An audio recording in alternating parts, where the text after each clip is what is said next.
ওয়ামা আদরাকা মা লাইলাতুল কদর। আল্লাহু আকবার। थोड़ा सा इंतजार कर लो, थोड़ा सा इंतजार कर लो। नो नो, থাক থাক থাক, একটু সময় দেন ভাই। এই যে ভাই, এখানে অনেকগুলো মিডিয়া রেকর্ড করছে, আগামীকাল কিন্তু বগুড়ার কাহালুর বদনাম হয়ে যাবে।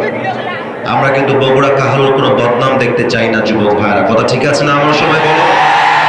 এখন আমি একের পর এক কোরআনকে প্রশ্ন করব, আর কোরআন তার জবাব কেমনে দেয় খেয়াল করবে।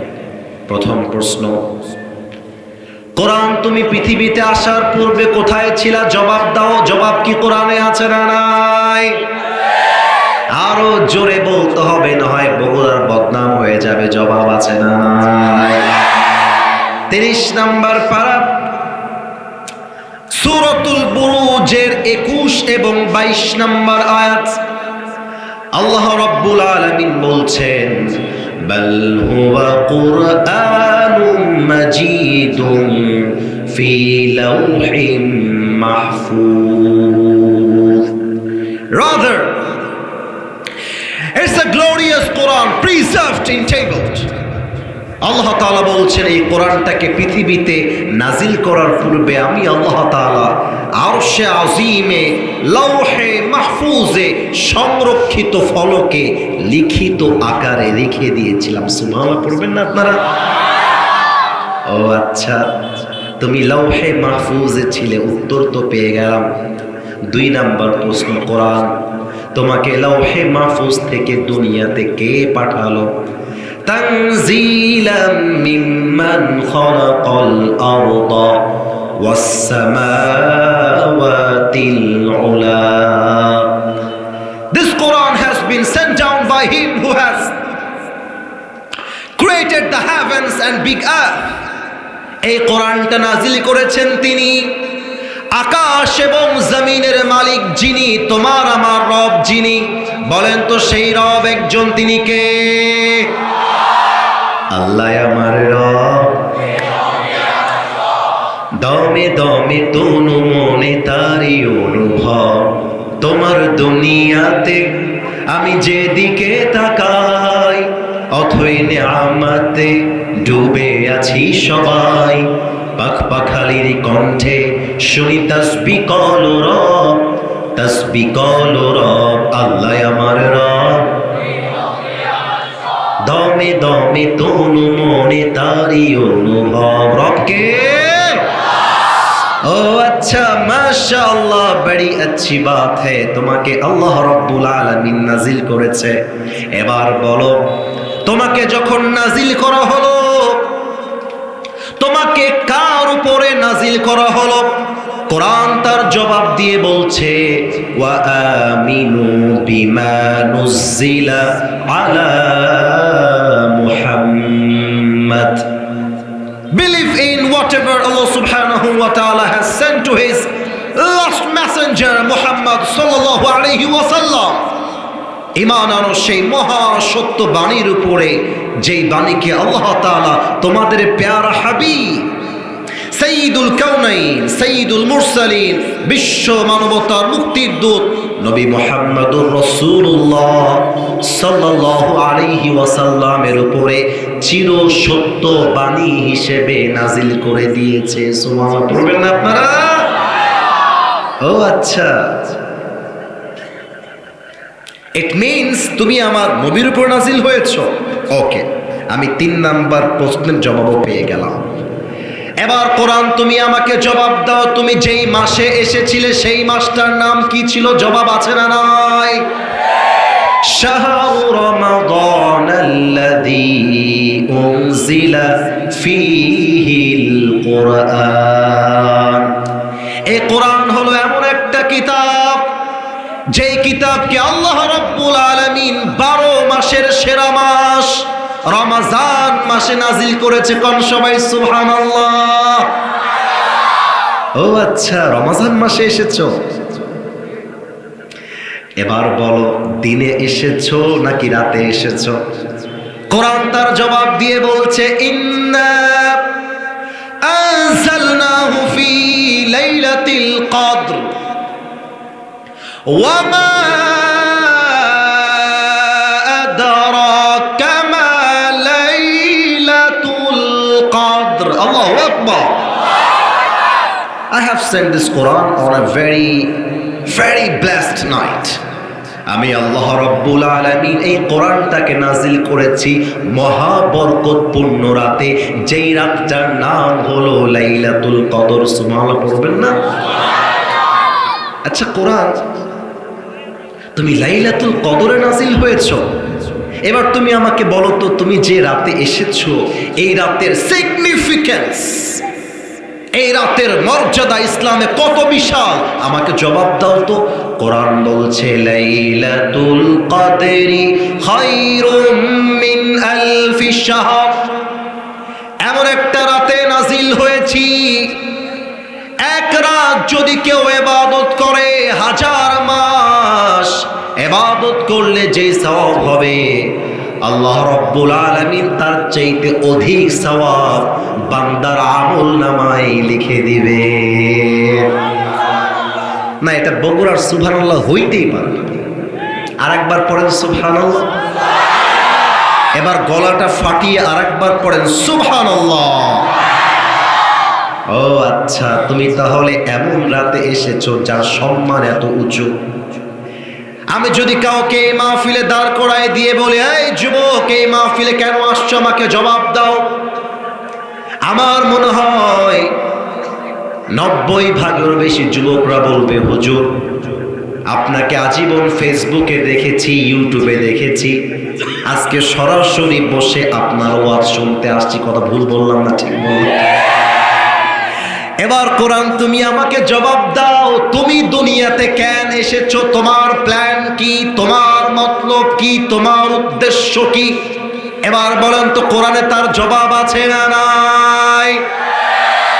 13 নম্বর পারা সূরাত ইব্রাহিমের শুরুতেই আল্লাহ বলছেন, কিতাবুন আনজালনাহু ইলাইকা লিতুখরিজান নাসা মিনাল যুলুমাতি ইলান নূর।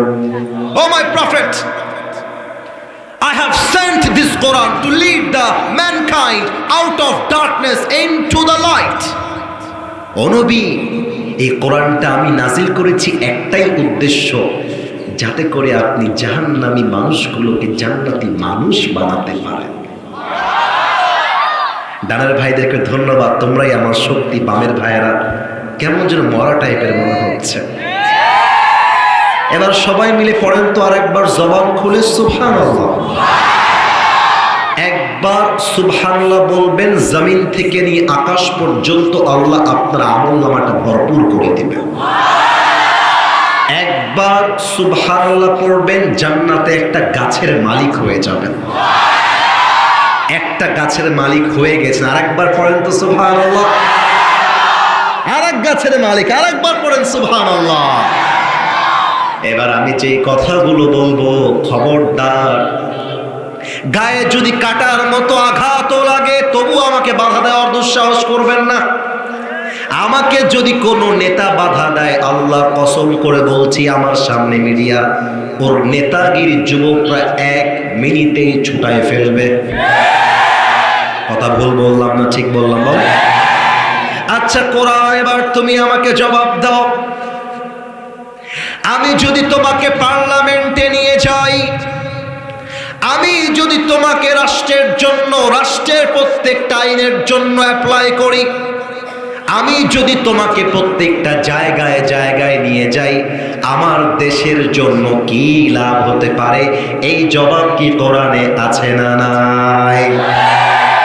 فمن تبع هداي فلا خوف عليهم ولا هم يحزنون। কোরআন বলতেছে, তুমি যদি আমারে মানতে পারো, শুনবেন ঠিক বেঠিক পরের ব্যাপার, বোঝাটা হচ্ছে আসল ব্যাপার। তুমি যদি আমারে মানতে পারো, রাষ্ট্রে নিতে পারো, পার্লামেন্টে নিতে পারো, আমি কোরআন তোমাকে এতটুকু বলতে চাই, তোমাদের জীবনে দুশ্চিন্তা কিংবা ভয় বলতে আর কোনো কিছুই থাকবে না। সুবহানাল্লাহ পড়বেন না? আমি আপনারা এবার কোরআনকে প্রশ্ন না, আপনাদেরকে প্রশ্ন করছি। বগুড়া শহরে রাত বাজে ৩টা। কোনো মেয়ে যদি রাস্তায় হেঁটে যায় রাত ৩টার সময়, আব্বাজান যারা এসেছেন, যুবকরাই ভালোবাসে তা নয়, মুরব্বীরাও আমাকে ভালোবাসে, আব্বাজান জবাব দিতে হবে আপনাকে জবাব দিতে হবে। আজকে রাত ৩টার সময় যে মেয়েটা হাঁটতেছে বগুড়া শহরে, ওর ইজ্জত যে বাকি থাকবে এর কোনো গ্যারান্টি আমাদের কাছে আছে? ওকে যে কেউ রেপ করবে না, কোনো গ্যারান্টি আমাদের কাছে আছে? কোরআন বলছে তুমি আমাকে পার্লামেন্টে নিয়ে যাও, আমি এমন এক আইন দেখায় দিব, কাউকে ধর্ষণ করবে তো দূরের কথা, চোখ তুলে তাকাবে এমন বাপের বেটাও খুঁজে পাওয়া যাবে না। ও আচ্ছা, যদি তাই হয় তোমার সত্য কথা, থোড়া সা ইন্তজার করলো, না থাক, একটু সময় দেন ভাই। এই যে ভাই, আমি সময় দিব আপনাকে স্লোগান দেওয়ার জন্য, আপনাকে সময় দিব, লেকিন থোড়া সা ইন্তজার করনা হোগা মেরে দোস্ত। बात अभी खत्म नहीं हुई है, बात अभी भी बाकी है। আগে পুরো কথা শুনতে হবে। আপনারা কি রাজি আছেন নাকি নাই? আগে একটা কথা বলে দেই, I am not connected with any political party. আমি কোনো রাজনৈতিক দলের সাথে জড়িত নই। তবে আল্লাহর কোরআন দিয়ে পার্লামেন্ট চলবে এটা বলার জন্য রাজনীতি নয়, কলিজায় ঈমান থাকতে হয় যুবক ভাইরা, ঠিক কিনা? আচ্ছা কোরআন বুঝলাম তোমাকে দিয়ে সব জায়গায় আইন পাশ করলে শান্তি আর শান্তি, তাহলে এবার বলো বাংলাদেশের সবচাইতে বড় সমস্যা হচ্ছে চাঁদাবাজির সমস্যা। ভুল বললাম না ঠিক বললাম? আচ্ছা কোরআন তুমি আমারে বলো, এই চাঁদাবাজ এদেরকে বন্ধ করব কেমন করে? জবাব আছে না নাই? ইন্নাল্লাহা ইয়া'মুরুকুম আন তু'আদ্দুল আমানাতি ইলা আহলিহা। কোরআন বলছে give people back what they deserve in their lives। কোরআন বলছে যে যেই জায়গায় বসার যোগ্যতা রাখে তাকে সেই জায়গায় বসায় দাও। আগে ঠিক না বলছেন? বাংলাদেশের প্রেক্ষাপটে সরকারি চাকরি কেউ যদি পেতে চায়, টাকার চাইতে যোগ্যতার চাইতে পকেটে টাকা থাকা লাগে বেশি। বাংলাদেশের প্রেক্ষাপটে সরকারি চাকরি পেতে চাইলে কিংবা পুলিশের চাকরি পেতে চাইলে যোগ্যতার চাইতে মামা খালুর হাত থাকা লাগে বেশি। এবং এই টাকার দোহাই দিয়ে, মামা খালুর দোহাই দিয়ে যেই বেটার জন্মের ঠিক নাই, ওই বেটাও মাঝে মাঝে ডিসি আর ওসি হয়ে যায়। বাস চাঁদাবাজ যারা এদের সঙ্গে হাত মিলায় দেয়। কোরআন বলছে না, এটা করা যাবে না। সৎ এবং যোগ্য লোককে সেই ক্ষমতার চেয়ারে বসাও, চাঁদাবাজদের 14 গোষ্ঠী ওই নেতাই উদ্ধার করে দিবে। যুবক ভাইরা ঠিক কিনা বলো? যোগ্য লোককে যোগ্যতার চেয়ারে বসাও, 1 নম্বর। এবার কোরআন বলছে বিচার যখন করবা, ওয়াইদা হাকামতুম বাইনান নাসি আন তাহকুমু বিল আদল, whenever you judge between people you have to judge with justice। বিচার যখন করবা ইনসাফের বিচার করবা। জেলা আদালতে যখন আমি দাঁড়িয়েছি একজন আসামি হিসেবে, আমাকে জজ সাহেব বলছে, হুজুর বাংলাদেশের যেই প্যানেল কোড আছে, যেই বিচারের নিয়ম আছে, আপনি যেহেতু বগুড়ার কাহালতে গিয়ে আড়ল দক্ষিণ পাড়ার মাহফিলে অমুক যুবকের ডান পা কেটে দিয়েছেন, আমি আপনার বিচার করলাম 5 বছরের জেল আর 3 লাখ টাকা জরিমানা। এবার আপনারা আমাকে জবাব দেন, যদি আমি একটা দাড়িপাল্লা নিয়ে এসে ডান দিকে ওর ডান পা রাখি আর দাড়িপাল্লার বাম দিকে 5 বছরের জেল আর 3 লাখ টাকা রাখি, ও আমার বগুড়ার কাহালুর ভাইরা, কিয়ামত পর্যন্ত যদি টান দেই দাড়িপাল্লা কি 2 দিকে সমান সমান হবে? আচ্ছা আমি যদি টাকার লেভেলটা আরো বাড়াই দিই তাহলে কি সমান সমান হবে? যদি কমাই দেই তাও কি সমান সমান হবে? সমান সমান করতে চাইলে আল্লাহর আইন দিয়ে সংবিধান কায়েম করতে হবে। ও আচ্ছা কোরআন তোমার ভেতরে কি এই আইনও আছে? বলছে আছে। আগে তুমি শোনো আছে কিনা। وكتبنا عليهم فيها أن النفس بالنفس والعين بالعين والأنف بالأنف والأذن بالأذن والسن بالسن والجروح قصاص الله أكبر কেউ তোমার চোখ তুললে তুমি তার চোখ তুলে ফেলবা, কেউ তোমার কান কাটলে তুমি তার কান কাটবা। চোখের বদলে চোখ, কানের বদলে কান, নাকের বদলে নাক, হাতের বদলে হাত, পায়ের বদলে পা, জানের বদলে জান। আর এটার নামই তো আল্লাহর কোরআনের সংবিধান। এবার আপনি দাঁড়িপাল্লায় আমার ডান পাটা কেটে উঠায় দেন কোরআনের আইন দিয়ে, কোরআনের আইন দিয়ে। ডান পা কাটেন, দাঁড়িপাল্লার বাম দিকে রাখেন, আর দাঁড়িপাল্লার ডান দিকে ওর ডান পা রাখেন। এবার টান দেন, দেখবেন দুই পাশে দুইটা সমান সমান হয়ে গেছে। ওমান হাকামা বিহি আদালা, এ কোরআন দিয়ে যে বিচার করবে সেই তো এই বাংলার মাটিতে ইনসাফ কায়েম করতে পারবে, ঠিক কিনা বলে?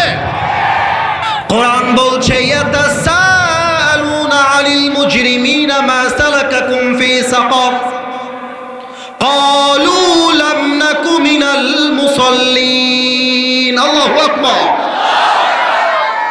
জাহান্নামীদেরকে জিজ্ঞেস করা হবে, এই জাহান্নামীরা, তোমরা জাহান্নামে এসেছো কোন কারণে? কারণটা আমাদেরকে বলো। জাহান্নামীরা বলবে ক্বালু লাম নাকু মিনাল মুসাল্লিন, আমাদের সব ঠিকঠাক ছিল, দাড়িও ওকে, টুপিও ওকে, মুসলমানের পরিচয়ও ঠিকঠাক, কিন্তু আমরা নামাজি ছিলাম না। নামাজি ছিলাম। আমি যদি একটা কথা বলি রাগ করবেন না তো কেউ? উত্তরটা জোরে চেয়েছি, আবার বলো, রাগ করবে না তো কেউ? আমি যদি স্টেজ থেকে নেমে গিয়ে অনেকের পকেট চেক করি, এখানে এমনও মানুষ খুঁজে পাওয়া যাবে যার পকেট চেক করলে ডার্বি বিড়ির প্যাকেট খুঁজে পাওয়া যাবে। হাসির জন্য বলি নাই, হাসির জন্য বলি নাই। এখানে এমনও যুবক বসে আছে, মোবাইল ফোনটা চেক করলে হাজারো মেয়ের উলঙ্গ ভিডিও ছবি খুঁজে পাওয়া যাবে। এখানে এমনও মেয়ে আমার মাহফিল শুনতে আসছে, যেই মেয়েটা এই লাস্ট শুক্রবারে, আজকে তো বোরকা পরে ওয়াজ শুনতে আসছে, এই শুক্রবারে তার বয়ফ্রেন্ড নিয়ে মমইন পার্কে প্রেম করে আসছে, এমনও মেয়ে আছে। আমি একটা কথা স্মরণ করাতে চাই, এখানে এমনও অনেক মানুষ আছেন যারা আজকে ফজর থেকে নিয়ে এশা পর্যন্ত এক ওয়াক্ত নামাজও পড়ে নাই। এক ওয়াক্ত এখানে আছে, থাক, এটা ঠিক বলতে হবে না, আছে। কেন নামাজ পড়ে নাই? কেন? কারণ সে ছোট্টবেলার থেকে শিক্ষা পেয়েছে, আমার বাপ তো নামাজই পড়ে না, আমি পড়বো কেন? সে ছোট্টবেলার থেকে দেখে আসছে তার মাই নামাজ পড়ে না, সে নামাজি হবে কেমন করে, ঠিক কিনা বলে? আচ্ছা, এবার একটা প্রশ্ন করি, বলেন তো সবচেয়ে রাগী সাহাবী, যাকে আমরা বলি খলিফাতুল মুসলিমিন, অর্ধ জাহানের খলিফা, ওই সাহাবীর নাম কি বলেন তো সবাই? আপনারা তো কেউ বাদলেন না, এবার আরেকবার নাম কি? ওমরে ফারুক রাদিয়াল্লাহু তাআলা আনহু। একটা হাদিস মনে পড়ে গেল, এক কাফের নাম হচ্ছে আবু লুলু আল মাজুসি, ওমরকে এসে বলছে, ওমর, তোমার কাছে একটা বড় অভিযোগ নিয়ে আসছি আমি। কি অভিযোগ? বলতেছে, আমার যে মালিক আছে সে প্রত্যেক দিন আমার কাছে 6 দিরহাম চার্জ করে, কিন্তু আমি যেহেতু অনেক গরিব, আমার পক্ষে 6 দিরহাম দেওয়া সম্ভব নয়। তুমি আইন পাস করো, আমার দিরহাম হবে মাত্র 2 দিরহাম চার্জ। ওমরে ফারুক বলছে, ওকে, নো প্রবলেম, বাট আগে আমাকে বলতে হবে তুমি আসলে কি ব্যবসা করে খাও, ব্যবসার নাম বলো। ওই যুবক ডাক দিয়ে বলছে, আমি মূলত খঞ্জর বানাই। খঞ্জর কাকে বলে বোঝার জন্য আমার ডান হাত দেখেন সবাই, everybody look at my right hand. খঞ্জর মানে হচ্ছে ডানেও চাকু বামেও চাকু, মাকবাতুহু ফি ওয়াসাতি, হ্যান্ডেলটা হচ্ছে মাঝখানে। প্রত্যেকটা আরব সর্দারের পেটের এই ডান দিকে, আমি জানি সবাই দেখতে পাচ্ছেন না, but as much as you can see, যতটুকু দেখা যায়, পেটের এই ডান দিকে এই জায়গাতে একটা খাপ থাকতো। খাপ, যদি কখনো যুদ্ধ লেগে যেত, ওরা খাপটা খুলে খঞ্জর দিয়ে যুদ্ধ করত। কথা কি বোঝা যায়? তাও যদি বুঝতে সমস্যা হয়, গুগলে যাবেন, লিখবেন সুলতান আল কাবুস দেখবেন একটা ছবি আসবে, দেখবেন তার পেটের এই ডান দিকে একটা খাপ আছে, ওই খাপে যে ছুরি আছে তার নাম হচ্ছে আরবিতে খঞ্জর। বলছে, ও তুমি খঞ্জর বানাও? সর্বনাশ, তোমার তো 6 দিরহাম নয়, তোমার তো এভরি সিঙ্গেল ডে 10 দিরহাম চার্জ হওয়ার কথা। এই কথা শুনে আবু লু'লু আল মাজুসি রেগে আগুনে ফায়ার। ও আচ্ছা আচ্ছা, আমি কাফের, এই জন্য তোমার হিসাব আমার বেলায় খুব কড়া। আমি যদি মুসলমান হতাম তোমার কণ্ঠ হয়ে যেত অনেক নরম। বুঝে গেছি তুমি আমার সঙ্গে বেইনসাফি করেছো। নাউজুবিল্লাহ বলবেন না আপনারা? এই কথা বলে আবু লু'লু আল মাজুসি বলছে, আমি তোমাকে আগামীকাল হত্যা করব। তাও তো নাউজুবিল্লাহ নাই কারণ, হত্যা করব। কত মারাত্মক কথা! Could you imagine that? কল্পনা করতে পারেন? হত্যার হুমকি দিয়ে বের হয়ে গেছে। সারা রাত মিলে ওমরকে হত্যা করবার জন্য বিশাল লম্বা একটা খঞ্জর বানিয়েছে, এত লম্বা যে ডান দিকে যদি কেউ তাকায় ছুরির ডান দিকে চক চক করছে ধার, এত ধার। ছুরিটা বানিয়ে পেটের ডান দিকে এই জায়গায় রেখেছে। শীতকালে আমরা কম্বল কিংবা চাদর মুড়ি দিয়ে বাহিরে বের হই। আমার কাছে চাদর নেই, আমি এই জন্য এই রুমালটা হাতে নিলাম, কিংবা এই টিস্যুটা হাতে নিলাম, চারকোনা রুমালের মতো এই টিস্যু। খেয়াল করবেন, ওই কাফের, একটু মাইক থেকে পেছনে যাচ্ছি হাদিসটা প্র্যাকটিক্যালি বোঝাবার জন্য।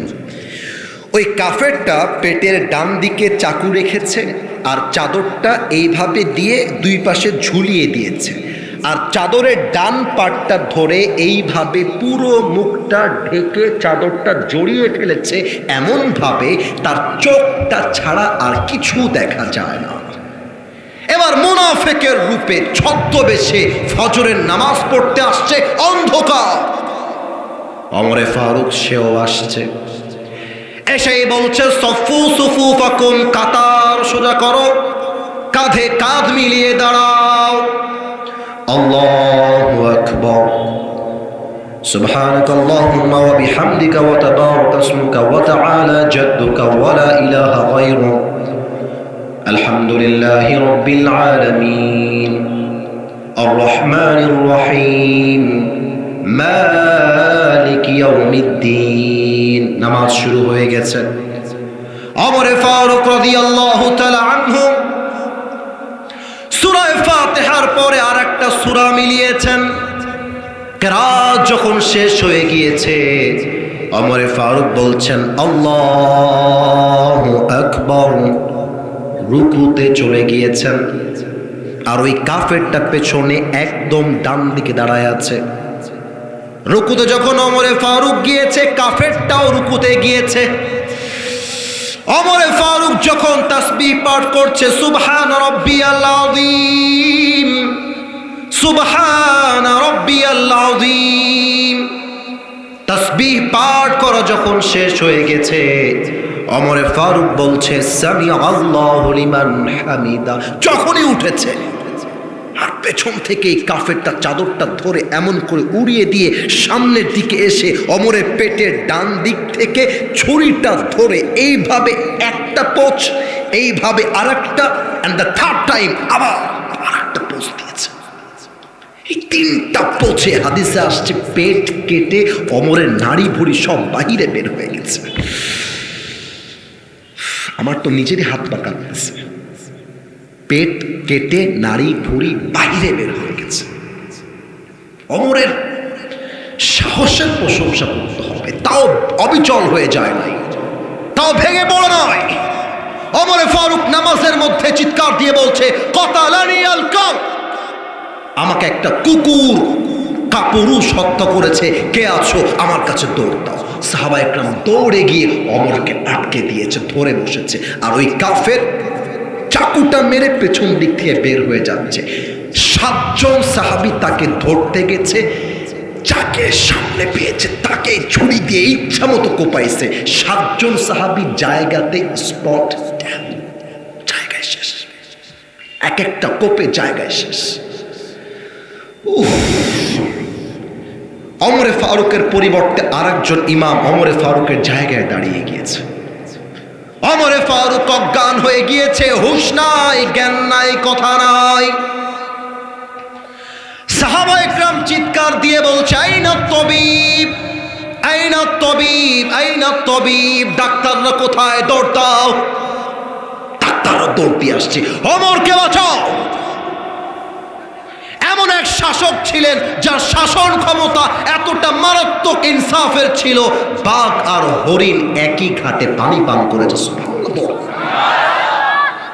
এবার এসে আমি একটু অভিনয় করছি প্র্যাকটিক্যালি বোঝাবার জন্য, একটু দুই হাত ফলো করবেন। এই দুই হাতটা অমরের পেছনে এইভাবে দিয়ে অমরকে একটু উঁচা করে রাখা হয়েছে, জাস্ট লাইক দিস, চোখ বন্ধ, ঠোঁট বন্ধ। কাফেররা ভেবেছিল অমরে ফারুক হয়তো আঘাতের পরে আর চোখ খুলবে না, কিন্তু আল্লাহর লীলা খেলা বোঝা বড় দায়। ঠোঁটটা হালকা করে ফাঁকা করেছে, মুখে পানি দিয়েছে অমরের। পানিটা গলা দিয়ে নেমে, বুক দিয়ে নেমে, পেট কেটে সব পানি বাহিরে বের হয়ে গেছে। থাকছে না, কেটে গেছে না পেটটা, পেটে পানি থাকছে না, বের হয়ে যাচ্ছে। ডাক্তাররা বলছে পানি দিয়ে কাজ হবে না, দুধ নিয়ে আসো, দুধ নিয়ে আসো, গাঢ় খাবার সহজে বের হবে না। এবার যখন দুধ নিয়ে আসছে, দুধটা ওমরে ফারুকের ঠোঁট খুলে হালকা দুধ দেওয়া হয়েছে। হাদিসে আসছে ওমরে ফারুকের পেটটা এমন ভাবে কেটে গেছে, দুধ গলা দিয়ে নেমে, বুক দিয়ে নেমে, পেট কেটে সবগুলো দুধ জমিনে গড়িয়ে গড়িয়ে পড়ে গেছে। বলেন নাউজুবিল্লাহ। সাহাবা একরাম বুঝে গেছে ওমরে ফারুক হয়তোবা আর কখনোই বাঁচবে না। কিন্তু এক সাহাবী দূর থেকে দেখতেছে, বোঝাবার জন্য চশমাটা আরেকবার খুলতে হবে। দূর থেকে দেখতেছে যে ওমরে ফারুক চোখটা হালকা মিটি মিটি করে খোলা ট্রাই করছে, হালকা, তার মানে মরে নাই, বেঁচে আছে এখন। চোখটা খুলতে পারে নাই, হালকা খুলছে। ওই সাহাবী দূর থেকে চিৎকার দিয়ে বলছে, মা লাকা ইয়া ওমর, মা লাকা ইয়া ওমর, মা লাকা ইয়া ওমর। হে ওমর, আপনার কি হয়েছে? আমি আপনার খেদমতে হাজির হয়ে যাচ্ছি, কি লাগবে আমাকে বলেন। কিন্তু ওমরে ফারুক কিচ্ছু বলছেন না। আমার ঠোঁটের দিকে তাকান, কানের দিকে তাকান। একবার ঠোঁট ধরছে, একবার কান, আরেকবার তাকান, ভালো করে তাকান, ঠোঁট কান, ঠোঁট কান। ওই সাহাবী বুঝে গেছে ওমরে ফারুক চাচ্ছে আমি আমার কানটা তার মুখের কাছে এগিয়ে দেই। দৌড় দিয়ে এসে ওমরে ফারুকের জবানের কাছে কানটা বাড়িয়ে দিয়েছে, আর ভাবতেছে ওমরে ফারুক এখন আমাকে বলবে আমার মৃত্যুর পরে তোমরা আমার সন্তানকে দেখে রেখো, তোমরা আমার মৃত্যুর পরে আমার ওয়াইফ কিংবা মাকে দেখে রেখো, আমি তো বিদায় হয়ে গেলাম, রাজ্যের খেয়াল রেখো, রাষ্ট্রের খেয়াল রেখো। এই চিন্তা করে কানটা মুখের কাছে বাড়িয়ে দিয়েছে। আর ওমরে ফারুক শেষ কথা, লাস্ট কথা বলছে,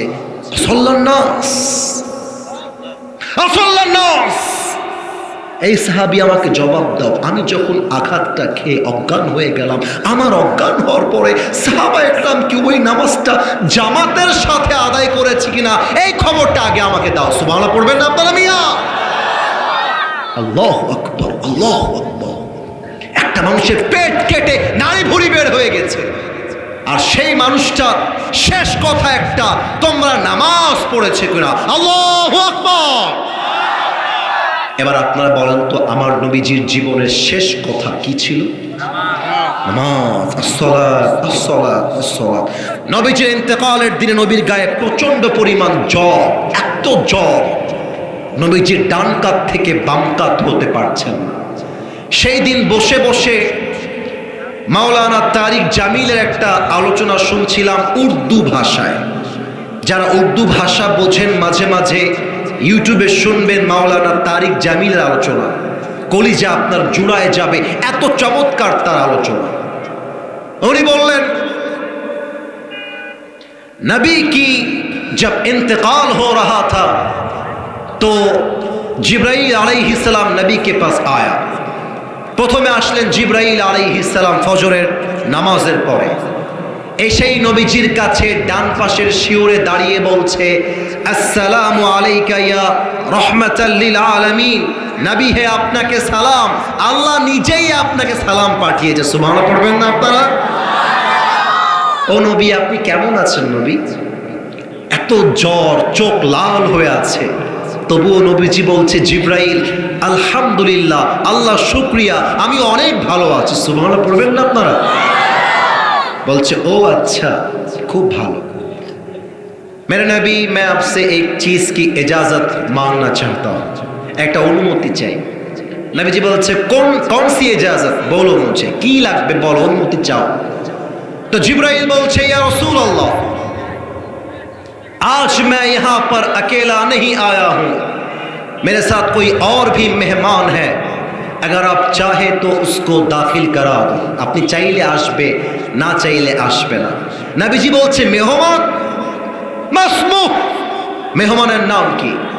জিব্রাইল বলছে মালাকুল মউত, আজকে আপনার কাছে মেহমান হয়ে এসেছে মালাকুল মউত। বলছে আরে বাহিরে কেন, ভেতরে নিয়ে আস। মালাকুল মউত যখন নবীর কাছে আসছে, নবীর কাছে এসেই নবীকে সর্বপ্রথম সালাম দিয়েছে। সুবহানাল্লাহ পড়বেন। সালাম দিয়ে বলছে নবী হে আপনি কেমন আছেন? নবীজি বলছে আলহামদুলিল্লাহ, আমি অনেক ভালো আছি। এ মালাকুল মউত, তুম মেরে পাস কিউ আয়ে হো, তুমি কেন আসছো? মালাকুল মউত বলছে হে নবী, আমি তো এমনি এমনি আসি নাই, আমার কাজ একটা, মানুষের রূহ কবজ করা, এই কাজেই আমি এসেছি। বলছে ও আচ্ছা আচ্ছা, তুমি আমাকে নেওয়ার জন্য এসেছো? মালাকুল মউত বলছে না আমি ইয়া রাসূলুল্লাহ, আমি আপনাকে নেওয়ার জন্য এসেছি, তবে मेरे रब ने मुझे फरमाया है कि ऐ मलकुल मौत, ये मेरा हबीब है, ये कोई आम इंसान नहीं है। जब भी तुम इनके पास खड़े हो जाओगे तो पहले ये इजाजत मांग लेना कि ऐ नबी आप अल्लाह के पास जाना चाहते हैं या नहीं। নবী আপনি কি যাবেন আল্লাহর কাছে? যদি বলেন যাব, নিয়ে যাব, যদি বলেন থেকে যাব, আমি আপনাকে রেখেই এখান থেকে খালি হাতে বিদায় নিব। তাও তো সুবহানাল্লাহ কইতে পারলেন আমি আপনারা। এখানে যদি আমার প্রিয় ভাই, আমার বন্ধু হয়, কথার কথা বন্ধু, এনারাও আমার বন্ধু, তো আমার খতিব সাহেব বলতেছে আমার বন্ধু হয়ে যে চলেন তো সামনের সপ্তাহে আমরা কক্সবাজারে একটা ট্যুর দিয়ে আসি। কিন্তু আমার বন্ধু সবচাইতে ক্লোজ আমার এই ভাই, তো দেখবেন যে যার বেস্ট ফ্রেন্ড চোখে চোখে ইঙ্গিত করে, কি রে তুই যাবি, চোখে চোখে ইঙ্গিত করে, করো না করো না করো না। দেখবেন যখন বেস্ট ফ্রেন্ড বলে যে আমি যাব, দেখবেন ওই বন্ধু বলে হ্যাঁ আমিও যাব। তো নবীর সবচাইতে কাছের বন্ধুর নাম ছিল জিব্রাইল আলাইহিস সালাম। নবীজি জিব্রাইলকে বলছে জিব্রাইল কে, তোমার মতামত কি, তুমি বলো, কি বলো, বলো বলো বলো। জিব্রাইল বলছে নবী আমাকে যদি আপনি মতামত চান, আমি বলবো আল্লাহ আপনার দিদারের অপেক্ষায় আরশে আজিমে বসে আছে, আপনি গেলে ভালো হয়। নবীজি বলছে ও আচ্ছা যেতে হবে, তাহলে থামো, একটা কাজ বাকি আছে। আয়না আয়েশা, আমার স্ত্রী আয়েশা কোথায়, আমার কাছে দৌড় দাও। আয়েশা দৌড় দিয়ে আসছে, এসে বলছে নবী আপনার কি লাগবে আমাকে বলেন। নবীজি বলছে আমার কিছুই লাগবে না, তোমাকে যে একটা স্বর্ণের টুকরা দিয়েছিলাম, স্বর্ণের টুকরা, এখনই যাও সব স্বর্ণ আল্লাহর রাস্তায় দান করে দিবা। ও নবী থাক না, কাজে দিবে, আমার কাজে দিবে, ফাতেমার কাজে দিবে, থাক না। নবীজি বলছে খবরদার, আমি আমার রবের সঙ্গে এমন অবস্থায় সাক্ষাৎ করতে চাই যখন আমি আমার রবকে বলবো আয় রব, দুনিয়াতে গিয়েছিলাম ও খালি হাতে, তোমার কাছে ফিরে এসেছি খালি হাতেই ফিরে এসেছি। দান করার পরে এবার মালাকুল মউত নবীর কাছে আসছে রূহটা কবজ করবার জন্য। ঠিক সেই মুহূর্তে নবীজি দুইটি কথা বলেছেন। এক নাম্বার আসসালাত, আসসালাত, আসসালাত ওয়া মা মালাকাত আইমানুকুম, উম্মতেরা সব ছেড়ে দিও, নামাজ ছেড়ে দিও, নামাজ ছেড়ে দিও না, নামাজ নামাজ নামাজ নামাজ ছেড়ে দিও না। ডক্টর মিজানুর রহমান আজহারি হুজুরের একজন নানা ছিলেন, তার নাম ছিল গোলাম সারওয়ার সাইদি হুজুর। মানুষটার কথা এখনো আমার কানে বাজে। করোনা ভাইরাস যখন আসলো, গোলাম সারওয়ার সাইদি হুজুর একটা কথা বলেছিলেন, নামাজ নাই যার ইমান নাই তার, নামাজ নাই যার মুসলমান হিসেবে পরিচয় দেওয়ার কোনো অধিকার তার নাই। যুবক ভাইরা ঠিক কিনা বলো? ওয়ামা মালাকাত আইমানুকুম, তোমাদের দাসীদের সাথে দাসদের সাথে খারাপ ব্যবহার করো না। অতএব আমি সবাইকে আবদার রাখবো, সবাই মিলে 2 হাত তোলেন। সবাই, এভরিবডি রেজ ইউর 2 হ্যান্ডস। কেউ যেন বাদ না যায়। হাত যেহেতু উঁচু হয়ে গেছে, এবার আমাকে খেয়াল করেন, হাতটা এক্স্যাক্টলি এইভাবে রাখেন যেন হাতটা ব্যথা না হয়। এই যে এইভাবে মিলিয়ে রাখেন, দেখবেন হাত ব্যথা হবে না। এবার একটু কাশি দেন। আপনারা খুব খুব খুব জোর আছে আপনাদের, ভাই মানতে হবে, জোর আছে আপনাদের। আপনাদের 1.5 ঘন্টায় জোর আমার মনে হয় 1% কমে যায় না, এটা কিনা বলে? এবার সবাই মিলে একটা আল্লাহকে ডাক দেন, বলেন আল্লাহ। इतनी आहिस्ते से नहीं बोलना है, जोर से बोलना है। बोलें अल्लाह। आमीन। जोरे बोलें आमीन। তোমার শাহী দরবারে দিল থেকে তওবা করছি। আয় আল্লাহ, তুমি আমার জীবনের সব গুনাহ মাফ করে দাও। তো জোরে সোরে বলবেন না আমিন? এবার সবাই মিলে আল্লাহকে ডাক দিয়ে বলেন আল্লাহ। আর একবার বলেন, ও আমার আল্লাহ, আমি তোমাকে ওয়াদা দিলাম, আজ থেকে 1 ওয়াক্ত নামাজ আর কখনো ছাড়ব। এবার একটু হাতটা উঁচু করে বলেন না, মানে হাতটা ঝুঁকিয়ে বলতে হবে, ছাড়বো না। আওয়াজ দিয়ে বলেন সবাই ইনশাআল্লাহ।